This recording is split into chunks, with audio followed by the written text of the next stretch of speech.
Right folks, hello and welcome back. We're about to go into the 20 Plaguefall, which is the last of the fortified, spiteful, grievous keys, and then we will be going into the inspiring, quaking, and tyrannical keys that are this week. So, there's 3 more to go for the hero series. Obviously, unfortunately, we are missing the Sanguine Depths, as discussed in the DOS, but let's get into it anyway.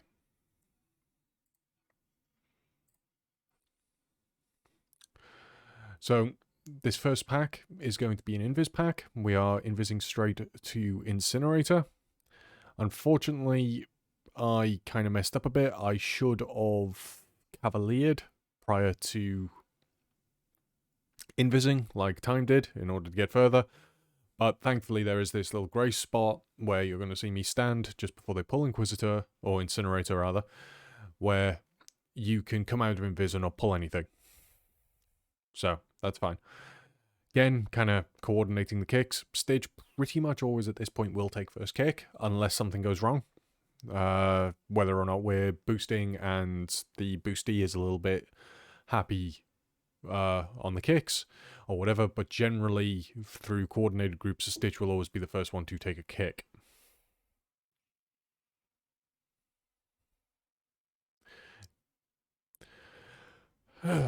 This is the bit that makes me feel a bit queasy, because this is where the tank does a stupid amount of damage.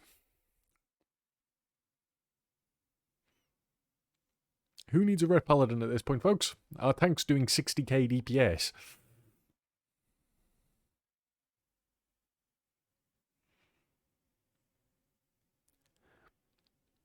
Very nearly 80k DPS.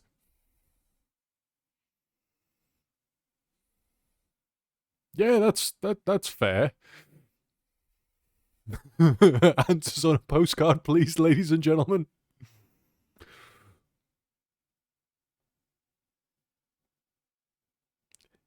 Doing 10 times my DPS.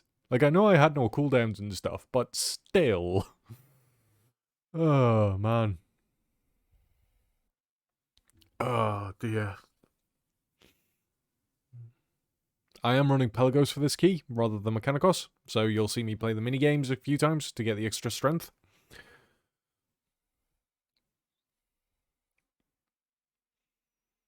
And because I was a little bit more concerned about the boss health, I am also running slightly different trinkets. So I'm actually running Old Warrior's Soul for this dungeon.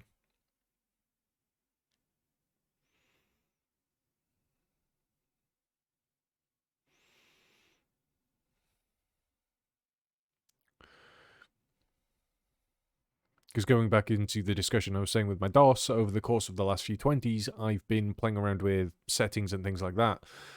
Like for the Halls of Atonement video, which I'll be releasing day after you see this one, so it should be released Tuesday. Hopefully today's Tuesday when you guys are watching this, otherwise I've done something horribly wrong. But for the Halls key, it is an IQD key. So I'm using IQD, which doesn't necessarily fit in well with the usual kind of play style of Ret, but when we get onto that key, I'll discuss why I used what I did and why.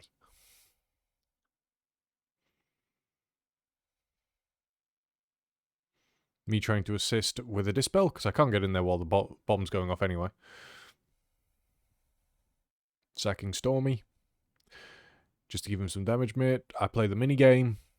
Not a... that whole Pelagos thing, like, I'm really not a fan of the minigame type playstyle. I think I've gotten too comfortable with Mechanicos and just being able to fire and forget, even though Bron does in himself also have some issues. Inappropriate knockbacks and killing people. I've done that a couple of times.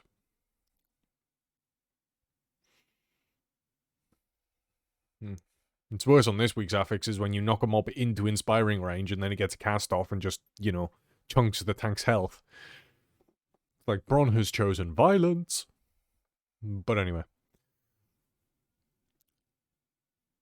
A little bit of better control on the Spitefuls at the start of this dungeon, which is good.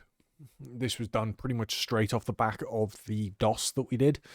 So I'm trying to take the lessons I learned in that dungeon across into this one, because this will obviously have been my first ever attempt at a 20 Plaguefall in time.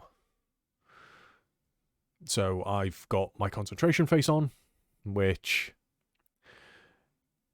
is disconcerting to look at, because obviously with these being recorded while streaming or whatever else, they do have my face cam in the side of them. So my current face cam is overlooking it.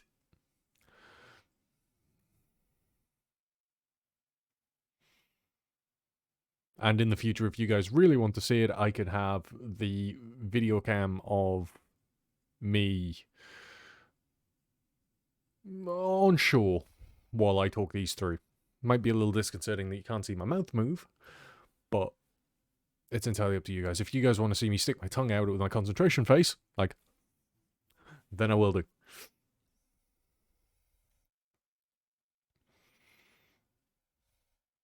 Now, for those of you that don't know, these red slimes leave a haste pool on the ground. It does a considerable amount of damage, but it does massively increase your haste. So, stunning the spiteful shade so we can all stand in it, and then bloodlusting and going to town. The amount of haste I have at this point is ridiculous.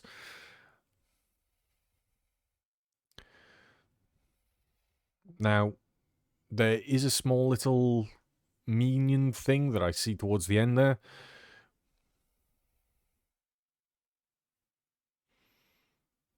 But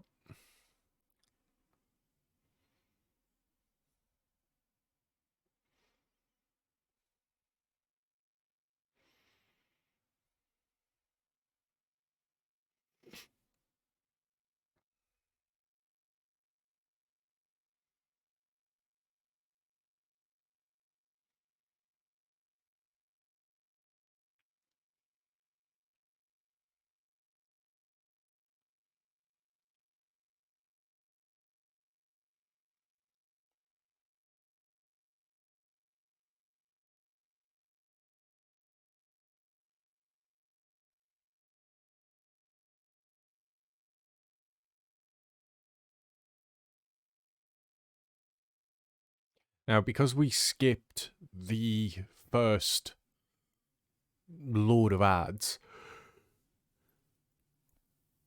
we obviously need to pick up our count or percentage elsewhere. So that's why we're all pulling this side, which is a side you don't usually see pulled.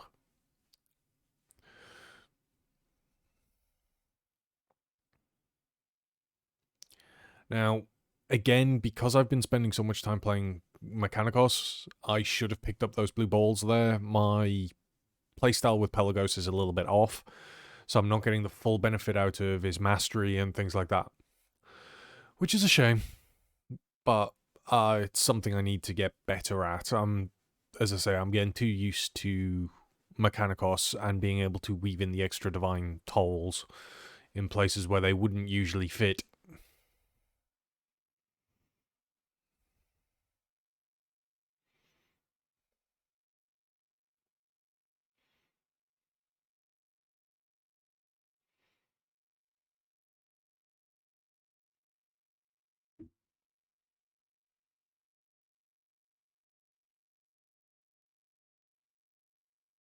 Now, gripping infection, much like the last boss of Necrotic Wake, you can pre-freedom if you know who is going on, or you can just freedom it as soon as it's applied on someone.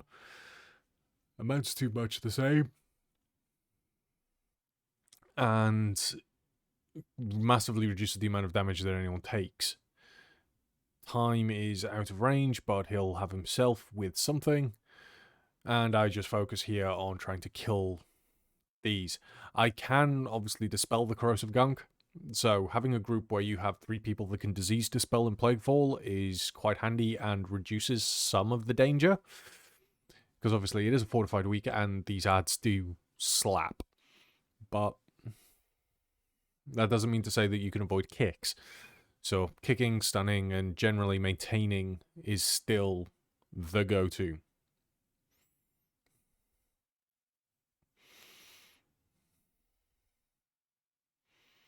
just the WOG use.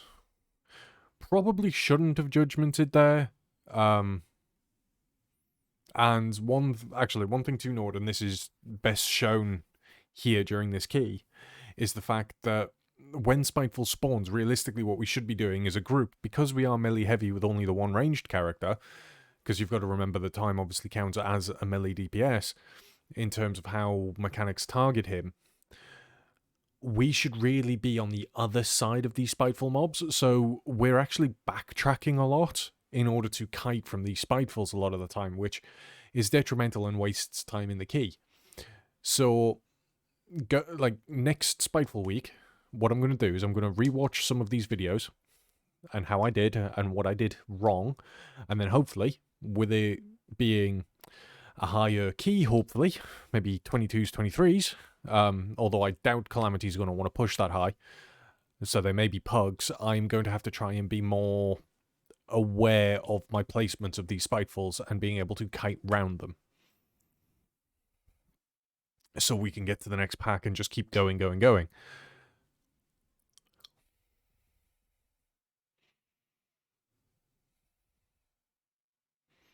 I picked up one of the 2 blue balls, and the other one despawns before I can get to it, which means that I need to improve. I need to be less scared of just quickly dipping in to get something. Now, again, some of you may or may not know, but Blinding Light is fantastic for those small little lads, because it can be an AoE disoriented and stop their casts. If you stop their casts, they no longer become a threat and can just kind of be DPS'd as and when. Pick up the strength buff, and then we're about to go into Oros. Oh no, Stormy picks up these extra slimes, so we double back to kill them. Because he drops them on a container. He gets them out. Because I've seen too many tanks get actually smacked by that disease, so I've had to be very, very quick on the dispel to help. And as you've probably noticed in the bottom left-hand corner of the screen, because of Stormy's 76 odd K DPS that he did before the first boss, I am bottom of the DPS meters and am slowly having to try and catch him back up in overall score. Time unfortunately goes down there. I think he got clipped by a shade, so we're just rezzing him up and then getting to go again.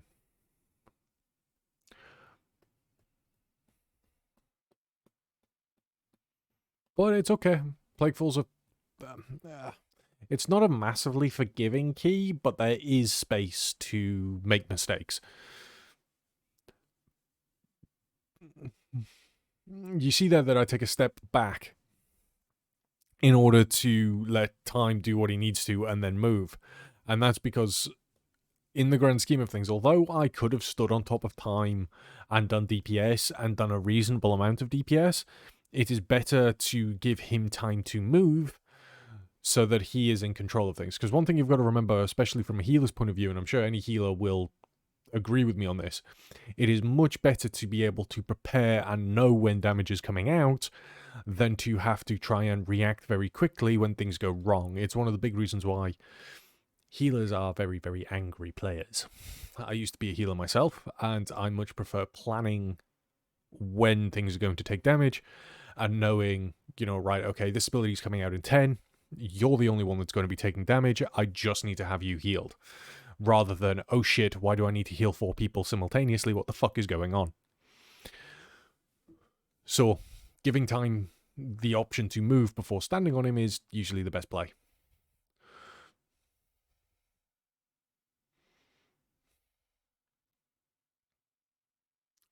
Another interesting thing to note specifically for Plaguefall is you'll have noticed when we pulled Oros, we actually pulled him back down the stairs, and the reason for that is because there is a threshold where if you get so close towards this particular portion, you immediately start the rigged plague borers to spawn. But if you pull Oros away, you can then spawn enough sets, like in this case where we spawned 3, that you can use a pair on each of the tentacles and a plague on, obviously, Virilax. which is fantastic. So we stun them, they time out, and then they just blow up, and they will do a considerable amount of damage to Brightweaver, or Blightweaver. Because then there's another set. Fourth set, actually. I'll be honest, I've never really counted them at time. I've just kind of gone, right, we've got one for this, and we've got one for this. Sweet, let's go. Now, if you're quick, and obviously you will see some groups do this, with that fourth set, if you have ranged kicks and the like, you can actually pull one of these Plague Binder packs up there. We've done it in 16, 17 keys in the past, more out of a fluke than anything else, because we've kind of been go, go, go, go, go. So it's happened more of a fluke, and I don't know if going forward that's going to become the larger part of it.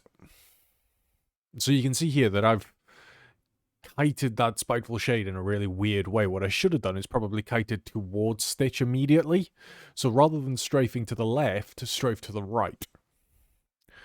Now, this is just waiting for him to leap over and then going, because the one thing I don't want to do is mount up and just immediately charge straight forward and aggro him via Z-axis so he comes straight down on top of my head. Thankfully, his aggro radius is relatively small,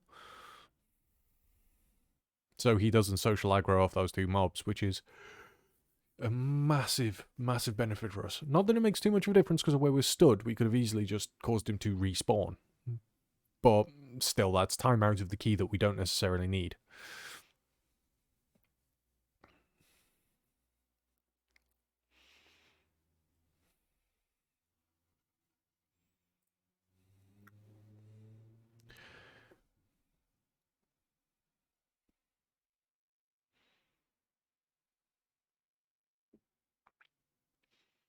So, stun that Spiteful Shade.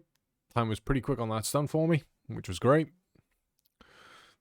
I then Hand of Hindrance it, and I do kite it backwards. Again, should have gone forward rather than backwards. This is Stormy disorientated with his Roar. Because that's the thing, with our current setup, we have 3 AoE disorientates, essentially. You have Stormy's Roar, and then you have 2 Blinding Lights from us Paladins. You then have two normal AoE stuns, and then 2 pseudo AoE stuns. Because you have, obviously, 2 Tauren War Stomps from the 2 Paladins. Then you have Cap Totem from Arc, and you have Stitch's AoE Leg Sweep, which is handy. Although, I can't remember if Stormy's a High Mountain Tauren or a normal Tauren. So if he's a normal Tauren, we then have 3 War Stomps. So we have a lot of small AoE stuns and disorientates, which is quite good for this group, and is specifically good for Plaguefall, because it allows us to get rid of those little lads without much of a problem.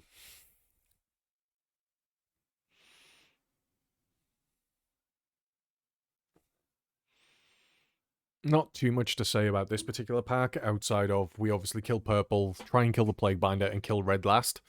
Because again, the Pestilence Slime is the one that gives us haste, which is fantastic for the start of this particular boss fight. And the aim, hope, / goal is that when he does his second leap, he leaps back to this platform.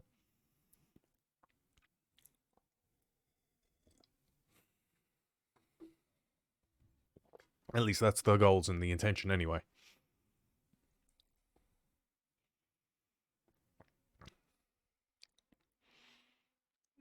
So we try and push the Plague Binder back into the center, because, well, again, we want the Pestilence Slime roughly in the middle of the room. Or at least somewhere where it's easier for us to access. I think Stitch missed his ring, because I believe his intention was that. So we end up stunning the Shade. I Seraph him out of combat. Wait for the Shade to die, because I don't want to get clipped by it. And then we go to town.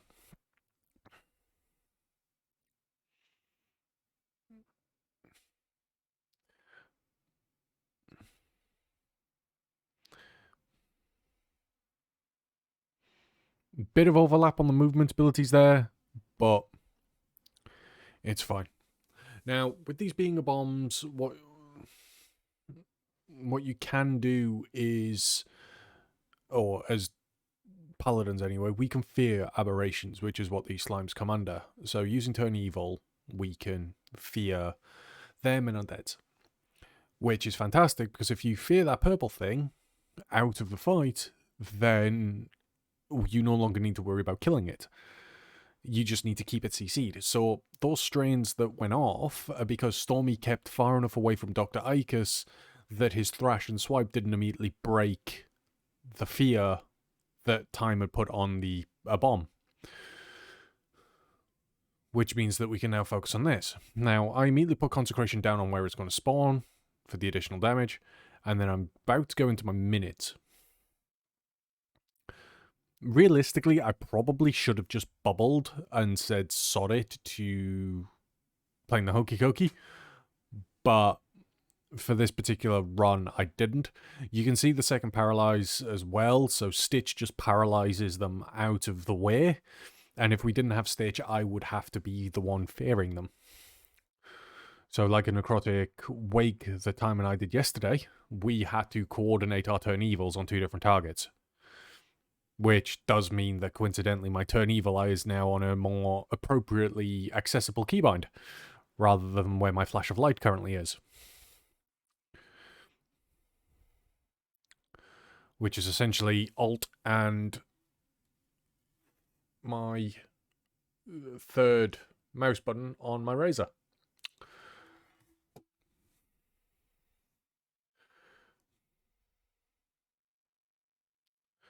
So Alt 3 essentially. But it comes up as PD or page down. If you were to look at my things. So you've got end. Oh, sorry. Yeah. Because it's end, page up, page down. Another irritating, spiteful shade. But it's fine. Now, arguably the pack that's responsible for making me semi-famous on TikTok. I say semi-famous, 400 followers. It's big for me! Let's go!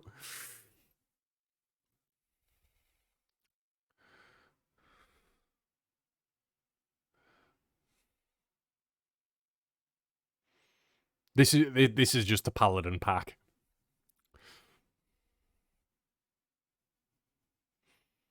And is one of the packs responsible for me obviously catching Stormy up. So overall damage, I am now above him, which is where I should belong. Can't believe it's taken me like this long in a boss fight. Ark unfortunately pulled this tentacle, which means that we have to deal with it, and I believe Stormy has pulled Sogadon not paying attention.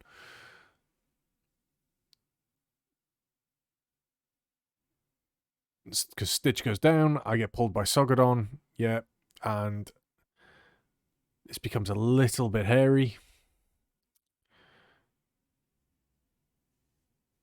Because, again, going back to what I was saying in the DOS, Stormy is a very aggressive tank, which is good, and it certainly helps, but it does then cause its own spate of problems if something goes wrong. So, Ark accidentally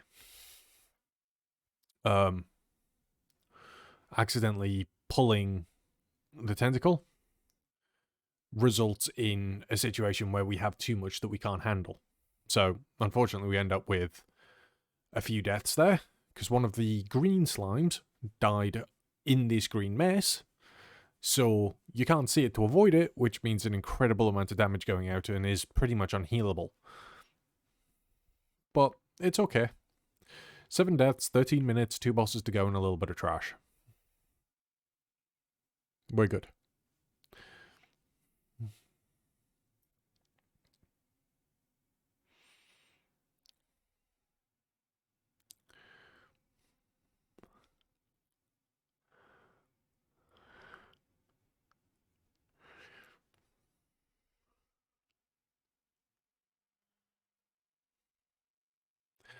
I was going to have my food buff, but then I kind of thought against it and just decided to go. But one thing I have noticed as well looking back at this, is my weapon buff has also expired, so my sharpening stone. So that's something that I definitely need to pay more attention to going forward, and making sure that that it is going to last the entire duration of the key, and make the assumption that the key is going to go to time. So if I have, say, 20 minutes left on a key and we're about to go into a 20, we're probably not going to do that key in the 20 minutes. So just reapply. I am a blacksmith, so making sharpening stones themselves isn't that difficult or expensive for me. So just do it. One of those moments where you'd got the Sheila buff meme coming in. Just do it! Yeah. I hope no one clips that. But anyway. So Sugodon goes down and we've now got all the powers. 12 minutes. What essentially turns out to be 3 trash packs. And we're good to go. Stormy is running Convoke, so we're going to see him have some fun in the last room. Because having a bear tank, especially for that particular phase, is quite fun. Unfortunately, I had melee aggro on the Brood Ambusher, which is kind of a problem sometimes. I will admit that there are points where we have a little bit of aggro issues with Stormy, and it's usually because I've had a chain of crits or a chain of like Imperium power and stuff like that on one particular mob, and Stormy doesn't have anything to compensate for it.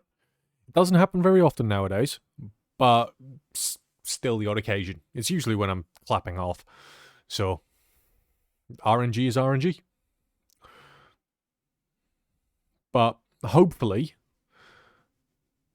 come 9.2, that will change. Especially, but I suspect we may actually have it worse at the start, depending on if the tanking tier sets for the various classes alter the way that they generate threat or increase their DPS output. There is a very strong likelihood that we are in fact going to have more aggro problems with Wake resetting. That is going to alter how conduits look going into 9.2 potentially, but hopefully not too much, and we may actually see the rise and appearance of the use of the Wake of Ashes conduit at the cost of expurgation. So we will see.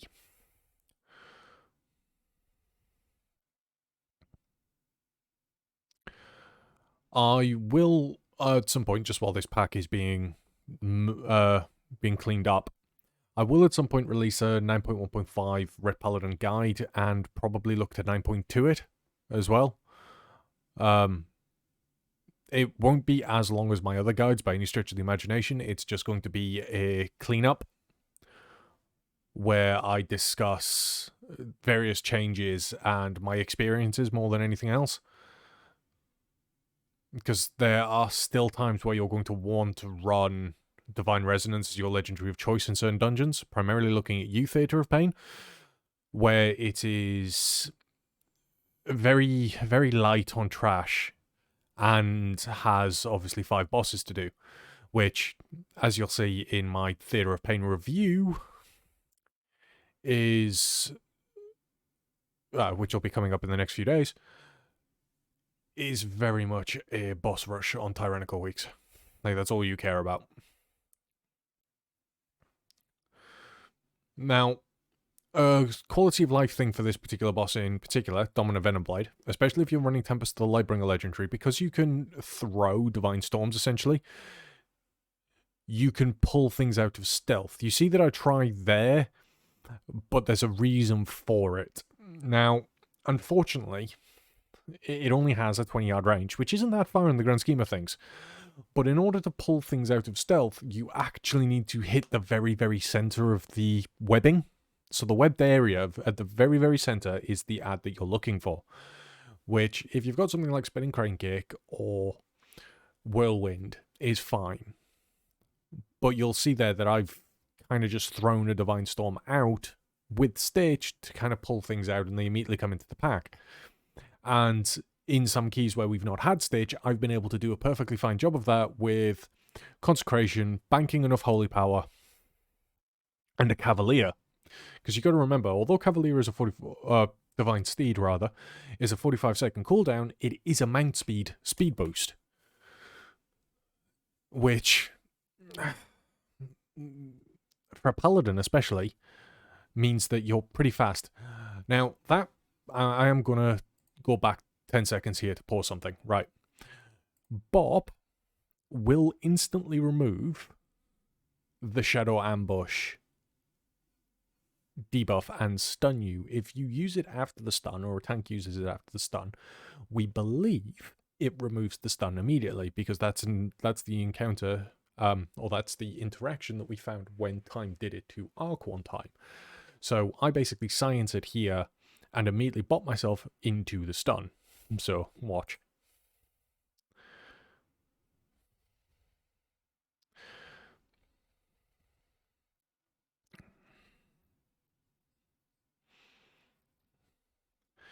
So you can, much like an immunity, so we can bubble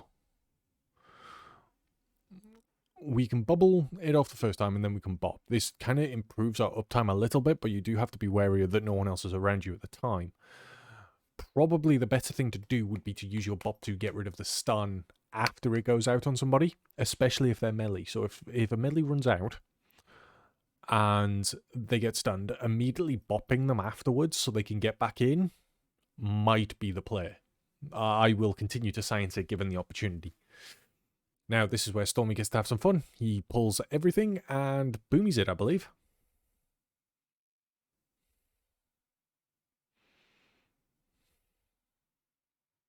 Oh, he's not booming it this time. Ah, there he is. He was just getting aggro.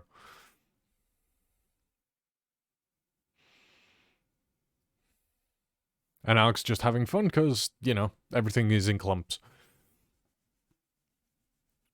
Me and my piddly paladin is doing 3k DPS. It absolutely horrifies me that Paladin has peaks and troughs like this. I'd love an expansion or a tier where we have sustained DPS. It doesn't need to be the best.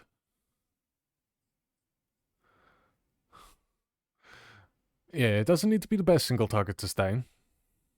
But some single target sustain would be nice. Or AoE sustain would be nice. But we're paladins. We're gonna dunk on people.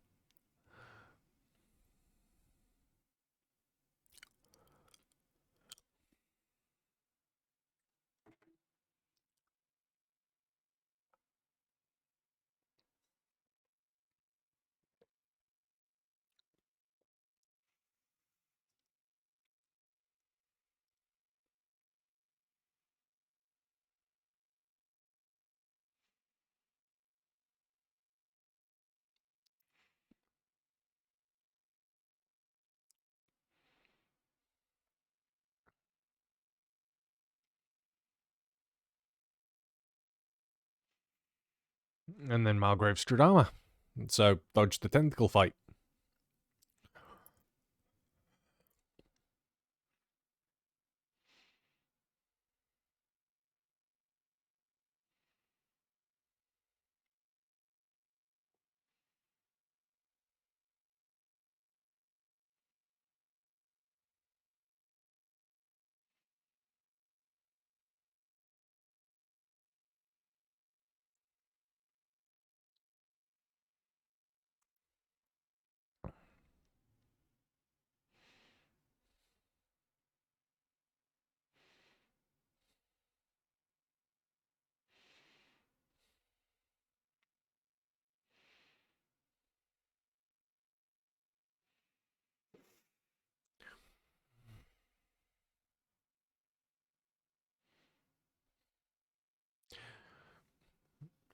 Not too much to say, really, for Margrave's Stradama. She's a relatively straightforward fight. You avoid the tentacles.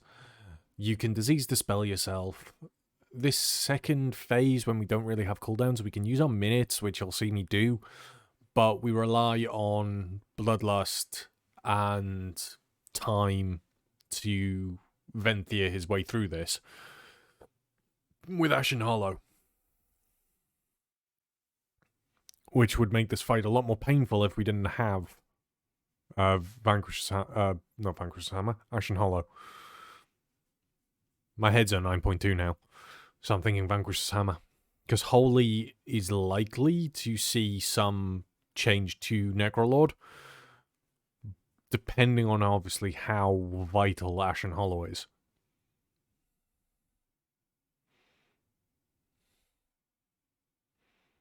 Now, what I should do, just as a min-maxing thing, is because I haven't hit that other Plaguebound Devoted yet, I should give it a slap to get the Frost buff of 3%, but I don't. So this Plaguebound Devoted that's behind me, I should hit it, and I don't, so I kind of just mong it. Because you can see there that through AoE, I got the buff, which is, because I have it maxed out to its max rank, that's 3% additional damage.